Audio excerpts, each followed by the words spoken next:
Hey guys welcome back to our channel. Welcome back to another movie review ആണ് സുഹൃത്തുക്കളെ. ബെത്ലഹേം കുടുംബ unit പടം നമ്മൾ കണ്ടിട്ട് വന്നത് നമ്മുടെ ഗിരീഷയുടെ പടമാണ്. നിവിൻ പോളും അമിതാഭ് ബൈജുമൊക്കെയാണ് മെയിൻ ലീഡ് റോളിൽ വരുന്നത്.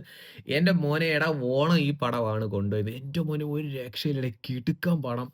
ഭയങ്കര സാറ്റിസ്ഫൈഡ് ആണ്, ഭയങ്കര ഹാപ്പിയാണ്. ഫാമിലി ആയിട്ട് നിങ്ങൾക്ക് ഓണത്തിനൊരു കിടുക്കം പടം കാണണമെന്നുണ്ടെങ്കിൽ ഒന്നും നോക്കണ്ട, ഡയറക്റ്റ്ലി വിട്ടു. ഞാൻ കഴിഞ്ഞ ദിവസം വിചാരിച്ചൊരു കാര്യമാണ്, ഐ ആം ഗെയിം മൂവി എന്തുകൊണ്ട് പോസ്റ്റ്പോൺ ചെയ്തു. ഞാൻ വിചാരിച്ചു ഖലീഫയൊക്കെ വരുന്നുണ്ട്, ഒരു മാസ് ആക്ഷൻ മൂവീസ് ഒക്കെ ഉള്ളത് കൊണ്ടായിരിക്കാം ചിലപ്പോൾ പോസ്റ്റ്പോൺ ചെയ്തതെന്ന്. ബട്ട് ഇന്നലെ ഖലീഫ കണ്ടപ്പോൾ അതിന് തക്ക രീതിക്ക് അല്ലെങ്കിൽ അതുകൊണ്ടാണ് ഇത് പോസ്റ്റ്പോൺ ചെയ്തതെന്ന് എനിക്ക് തോന്നിയില്ല.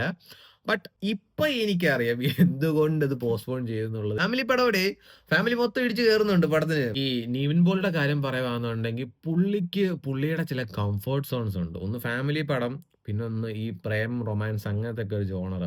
ഈ രണ്ട് ജോണറിലും മച്ചാനെ തകർക്കാൻ ആരുമില്ല. ഇത് രണ്ടും കൂടെ ഒന്നിച്ച് വന്നാൽ എങ്ങനെ ഉണ്ടാവും? വേറെ ലെവലായിരിക്കും. അതാണ് ഈ പടം ബെത്ലഹേം കുടുംബ യൂണിറ്റ്. ഫാമിലി ആയിട്ട് ഓണത്തിന് കിടുക്കൻ ഒരു പടം കാണാൻ നിങ്ങൾക്ക് ആഗ്രഹം ഉണ്ടെന്നുണ്ടെങ്കിൽ ചില്ലായിട്ട് നിങ്ങൾ നേരെ വിട്ട് ബെത്ലഹേം കുടുംബ യൂണിറ്റ്. ഒന്നും പറയാനില്ല, വേറെ ലെവൽ പടമാണ്. കാണാമല്ലോ, നിങ്ങൾക്ക് ഒരു 2.5 മണിക്കൂർ ചില്ലായിട്ട് വൈബ് ചെയ്യാം. ഒരു സീൻ പോലും അല്ലെന്നുണ്ടെങ്കിൽ ഒരിടത്ത് പോലും നിങ്ങൾക്ക് ഒരു ലാഗോ അല്ലെന്നുണ്ടെങ്കിൽ ഇത് വേണ്ടായിരുന്നു അങ്ങനെ ഇങ്ങനെ മറ്റേ നിങ്ങൾക്ക് ഒന്നും തോന്നുന്നില്ല. എന്താ ബിഗിനിങ് ടു ദ എൻഡ് വരെ പടം ഒരേ ലെവൽ പൊളിയാണ്. കൗണ്ടേഴ്സ്, കോമഡിക്ക് കോമഡി, മറ്റേ ഈ പറഞ്ഞ പോലെ മറ്റേ ഡബിൾ മീനിങ് കോമഡികളും കാര്യങ്ങളൊന്നുമില്ല.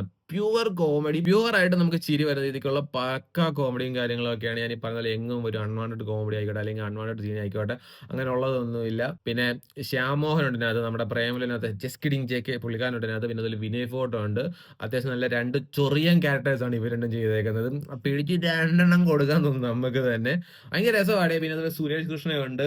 ഈ എന്താ പറയാ, ഈ ഏജ് കുറച്ചായിട്ട് കല്യാണം കഴിക്കാതെ നിൽക്കുന്ന ഒരാൾ ഫേസ് ചെയ്യുന്ന കുറച്ചധികം കാര്യങ്ങൾ, അല്ലെങ്കിൽ അയാളുടെ ലൈഫിലേക്ക് ഒരു പെൺകുട്ടി വരുമ്പോൾ എന്തൊക്കെയാണ് സംഭവിക്കുന്നത് അല്ലെങ്കിൽ എന്തൊക്കെയാണ് കാര്യങ്ങൾ നടക്കുന്നത്, അയാളുടെ കുറച്ച് സർക്കിള്, അവിടുത്തെ ഫ്രണ്ട്സ്, ഫാമിലീസ്, ഇതൊക്കെ കൂടെ നല്ല കിടുക്കനായിട്ട് നമ്മുടെ ചുറ്റുപാടും അല്ലെങ്കിൽ നമുക്ക് അറിയാവുന്നവരുടെ പല ലൈഫിലും നടക്കുന്ന അല്ലെങ്കിൽ നടക്കാൻ പോകുന്ന അല്ലെങ്കിൽ നടന്നുകൊണ്ടിരിക്കുന്ന ടൈപ്പ് ഓഫ് സ്റ്റോറികളും കാര്യങ്ങളും ഒക്കെ ആഡ് ചെയ്ത് എനിക്ക് ഗിരീഷയുടെ പടങ്ങളും, എനിക്ക് റീസെന്റ് വരെ എനിക്ക് പ്രേമലു ആയിരുന്നു എനിക്ക് ഭയങ്കര ഇഷ്ടപ്പെട്ടത്. ബട്ട് ഇത് കണ്ടപ്പോഴത്തേക്ക് എന്റെ ഫസ്റ്റ് ടോപ്പ് ലിസ്റ്റിലേക്ക് ബെത്ലഹേം കുടുംബ യൂണിറ്റ് മാറിയിരിക്കുകയാണ്. ഫാമിലി ഓഡിയൻസിന് വേണ്ടിയിട്ട് ഇങ്ങനത്തെയൊക്കെ പടങ്ങളാണ് നമുക്ക് വേണ്ടത്. സോ അപ്പൊ എന്തായാലും ഒന്നും നോക്കാണ്ട് എല്ലാവരും വിട്ട. ഞാൻ കാണാൻ പോയ തിയേറ്ററിനകത്ത് ഈ പറഞ്ഞതുപോലെ എന്താ പറയാ, ഈ നമ്മുടെ ലാലേട്ടന്റെ ഒക്കെ പടത്തിന് ഈ നമ്മുടെ വീട്ടിലേക്ക് അമ്മമാര് അങ്ങനത്തെ ഉള്ള ഏജ് കാറ്റഗറിയുള്ള ആൾക്കാരൊക്കെ വരത്തില്ലേ എന്ന് പറയുന്നത് പോലത്തെ ആൾക്കാരൊക്കെയാണ് നിവിൻ പോളിയുടെ ഈ ഒരു ഫാമിലി ടൈപ്പ് പടങ്ങൾ കാണാൻ വരുന്നത്. സോ അപ്പൊ എന്തായാലും എല്ലാവർക്കും നല്ല കിടുക്കനായിട്ടുള്ള ഒരു ഓണം എൻജോയ് ചെയ്യാൻ പറ്റിയ പടമാണ് ബെത്ലഹേം കുടുംബ യൂണിറ്റ്. ഒന്നും നോക്കണം, നേരെ വിട്ടു. അപ്പൊ ഓണം ബെത്ലഹേം കുടുംബ യൂണിറ്റ് കൊണ്ടുപോയിട്ടുണ്ട്.